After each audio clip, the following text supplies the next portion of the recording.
അപ്പോൾ നമുക്ക് എന്നത്തെയും പോലെ ഒരു മോട്ടിവേഷൻ പറഞ്ഞുകൊണ്ട് ശുഭരാത്രിയിലേക്ക് കിടക്കാം അല്ലേ. ഇതാണ് നിൻ്റെ ജീവിതം. നിനക്ക് കൊടുക്കാനറിയും, നീ കൊടുത്തു. ശരിയല്ലേ? മനുഷ്യനോളം വിചിത്രമായ ഒരാൾ ഒരു ജന്മം ഇല്ല വേറെ. കൂടെ ജീവിക്കുന്നവരുടെ മനസ്സുപോലും മനസ്സിലാക്കാത്തവൻ, കിട്ടാത്ത സ്നേഹത്തിന് വേണ്ടി അതിൻ്റെ പുറകെ പോകുന്നവൻ ഇല്ലേ. ഒപ്പം കഴിയുന്നവരുടെ മനസ്സ് മനസ്സിലാക്കാത്ത എത്രയോ പേരുണ്ട്. അതുകൊണ്ടാണല്ലോ ബന്ധങ്ങൾ അകന്നു പോകുന്നത്.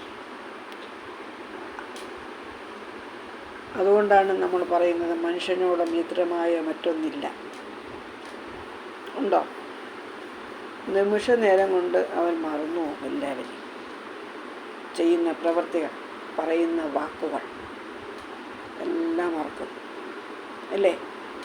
ഒരു നേരം നമ്മൾ കൊടുക്കുന്ന സ്നേഹമാണോ സഹായമാണോ എന്താണെങ്കിലും ഒരു നിമിഷ നേരം കൊണ്ട് മറന്നു പോകുന്ന ഒരു വിചിത്ര ജീവി എന്ന് പറയാം മനുഷ്യൻ.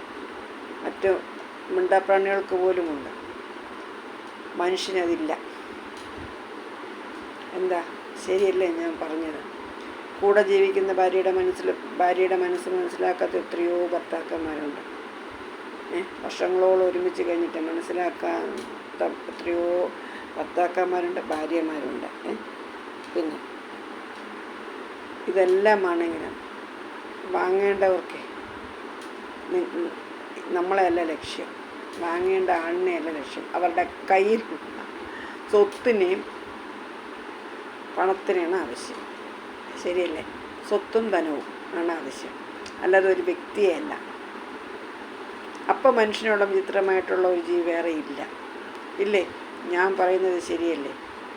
നിങ്ങളൊന്ന് ആലോചിക്കൂ, നല്ലോണം ചിന്തിക്കൂ കേട്ടോ. ഈ രാത്രി ചിന്തിച്ചിട്ട് നാളെ എഴുന്നേൽക്കുമ്പോൾ മനസ്സിലാവും ഞാൻ പറഞ്ഞത് ശരിയാണോ തെറ്റാണോ. തെറ്റാണെങ്കിൽ പറയാം. അങ്ങനെയല്ലേ? നന്ദിയെന്നോ സ്നേഹമെന്നോ ഇല്ലാത്ത കാപ്പാട്ട സ്നേഹം കൊണ്ട് നടക്കുന്ന ഒരു വിചിത്ര ജീവിയാണ് മനുഷ്യൻ. അപ്പോൾ ശുഭരാത്രി കേട്ടോ.